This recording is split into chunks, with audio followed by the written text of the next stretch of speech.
WHIO High Fidelity FM, Dayton's Pleasure Radio, transmitting on 99.1 megacycles. The time is 11 o'clock. Now the news from WHIO-FM Central News Bureau.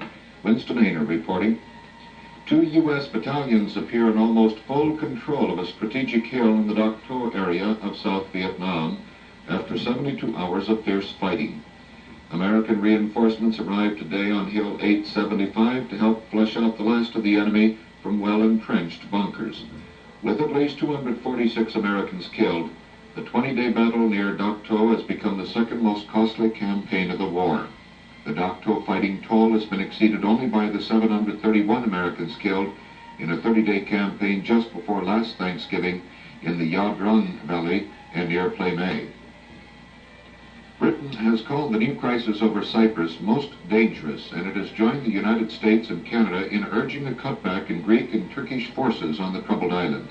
Canada's Prime Minister Lester Pearson, in London on an official visit, is discussing the Cyprus problem with British leaders, including Prime Minister Wilson. British Prime Minister Wilson is facing a vote of censure in the House of Commons today over the devaluation of the pound, but Wilson's Labour Party is strongly behind him, and a Conservative Party effort to topple his government is certain to be defeated. The Senate is expected to pass the Social Security bill today. The bill contains the biggest increases in cash benefits and the largest boost in taxes in the history of Social Security. The expected passage of the measure would send it to a conference with the House where its formal form will be determined. The biggest increase in the cost of the bill came yesterday with the adoption of an amendment to raise to $2,400 the amount a retired person can earn in a year and not lose any Social Security benefits. The present limit is $1,500. A snowstorm is moving south from Colorado into the mountains of Arizona and New Mexico. The storm has left up to 10 inches of snow in the mountains of Colorado. Snow also is creating hazardous driving conditions in parts of New York and New England. More snow, but not as heavy, is accompanying an invasion of cold air into parts of the Middle West. Rain continues to fall over Southern California, where the heaviest 3-day storm ever in the area has left 22 dead and damage and millions of dollars. Downtown Los Angeles has had nearly 8 inches of rain in 3 days, with still more in other areas. In Dallas, Texas, churchmen of 3 faiths will hold a simple observance today at 12:30 at the spot where President Kennedy was assassinated 4 years ago. A Mass at St. Matthew's Cathedral in downtown Washington is to be offered for Kennedy. No special ceremony is planned at the grave in Arlington National Cemetery. More than 60 persons were arrested and 12 were injured in Chicago last night as racial disturbances at 3 high schools spilled into violence on the city streets. Scores of windows were broken in one area as bands of Negro boys hurling rocks and bottles skirmished with police. There also were reports of looting. The United Nations Security Council is nearing a vote on what to do about the situation in the Middle East. The British resolution appears likely to win overwhelming approval. It calls for the sending of a special UN representative to the Middle East. A fire broke out early today in a linen chute in the New York Hilton Hotel. Some 100 of the 1,200 registered guests left their upper floor rooms for a short while. Taxi fleet owners in New York City say 1/3 of their cabs are still in garages. The drivers are conducting a wildcat strike and ignoring union leaders' request to stay at the wheel, although their contract has expired.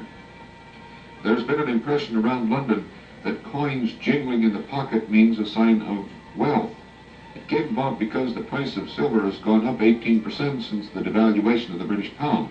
The Royal Mint quickly took the joy away with a cool comment. It said, "There's not been silver in those coins since 1946. It's a form of nickel." The president of Central State University, Dr. Harry Groves, is scheduled to hold a news conference beginning sometime today in the Columbus area. The conference apparently will discuss and reveal details surrounding the disturbance on the school's campus last week. Central State was closed a week ago yesterday, following disturbances that saw some 90 persons arrested and better than a half a dozen policemen injured. The school is scheduled to open again next Monday. The conference continues on at this time. Weather forecast: mostly cloudy today with a high in the mid-40s. Partly cloudy tonight with a low near 30. Thursday mostly fair with a high in the upper 40s. Chances of precipitation 20% today, 10% tonight and tomorrow. The outlook for Friday, increasing cloudiness with a high in the mid-40s. Currently 42 degrees at WHIO. That's the news from WHIO-FM News Central. Our next scheduled newscast at 12 o'clock noon. Hi, this is BW with a special message from the president of Cavalon Draper Cleaners. The word exclusive has been tossed around so carelessly that it seems to have little meaning. Well, we at Cavalon Drapery Cleaners think it means very much. Only Cavalon Drapery Cleaners can truthfully say that we are exclusive drapery cleaners. We are the sole drapery cleaners in Dayton. Our modern new plant and specialized finishing equipment was specifically designed to process your draperies only. Cavalon is recommended by more decorators, department stores, and fabric companies than any other cleaner.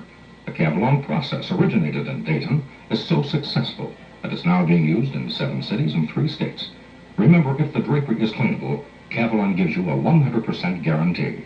And now that fall is upon us and summer dust should be removed from your draperies, call Cavalon Drapery Cleaners for 100% guaranteed service. Call 298-8624 for a free estimate. This is the Voice of Community Service, WHIO-FM 99.1 megacycles, Dayton.